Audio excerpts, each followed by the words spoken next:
నమస్తే. నేను మీ కేఎస్ నాయుడు. నేను సైతం ప్రశ్నిస్తా యూట్యూబ్ ఛానల్కి స్వాగతం. అసలు తిరుమల తిరుపతి దేవస్థానంలో ఏమి జరుగుతున్నది అన్నది $1,000,000 ప్రశ్న. ఎందుకంటే మొన్నటిదాకా లడ్డూ విషయం తెర మీదకి వచ్చింది. అది కోర్టుల దాకా వెళ్ళింది. తర్వాత తిరుపతిలో ఈ వైకుంఠ ఏకాదశి టోకన్ల తొక్కిసలాట, కొన్ని మరణాలు, అది పక్కకెళ్ళింది. తర్వాత ఘాట్ రోడ్డు దగ్గర బస్సులు యాక్సిడెంట్, కొంతమంది క్షతగాత్రులు. దీని తర్వాత లడ్డూ కౌంటర్లో షార్ట్ సర్క్యూటు, సేవలు నిలుపుదల. ఈ మూడుతో పాటుగా ఇప్పుడు మళ్ళా కొత్త అంశము, తిరుమలలో నకిలీ టికెట్లు ఇచ్చి దర్శనానికి అనుమతిస్తున్నారు. దీనికి ముందు శ్రీవారిలో సన్నిధిలో పనిచేస్తున్నటువంటి ఒక ఉద్యోగి బంగారం అపహరణ, వాళ్ళ ఇంట్లో తగులుకుందు పోతుంటే చాలా ఉన్నాయండి బంగారం. మరి అలాంటి వ్యక్తిని ఏం చేస్తున్నా తెలియదు.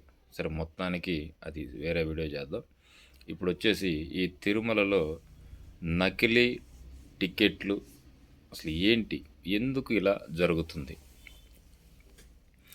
ఇప్పుడే ఎందుకు ఇలాంటి అంశాలు తెర మీదకు వస్తున్నాయి, ఈ అంశాలను కట్టడి చేయడంలో టీటీడీ సిబ్బంది లేదా ప్రభుత్వాలు ఎందుకు వెనకడుగు వేస్తున్నాయి, ఎక్కడ లోపం జరుగుతున్నది అన్నది అర్థం కానటువంటి విషయం. అసలు ఈ నకిలీ టికెట్ల అంశం ఏందో చూద్దాం.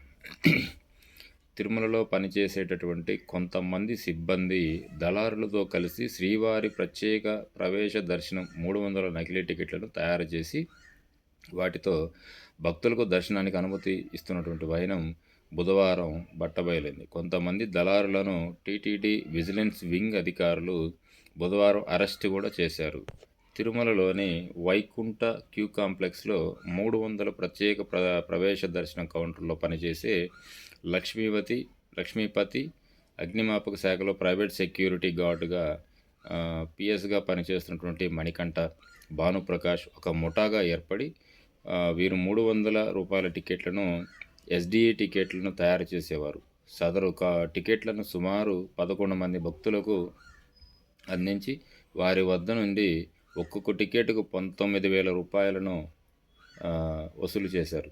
ఈ ముఠా వద్దకు వైకుంఠ ద్వార దర్శనాలు చేసుకునేందుకు ఆసక్తి చూపించే భక్తులను తిరుమలలోనే ట్యాక్సీ డ్రైవర్లు శశి, చెన్నై జగదీష్ సమకూర్చేటటువంటి వ్యక్తులు వీళ్ళు.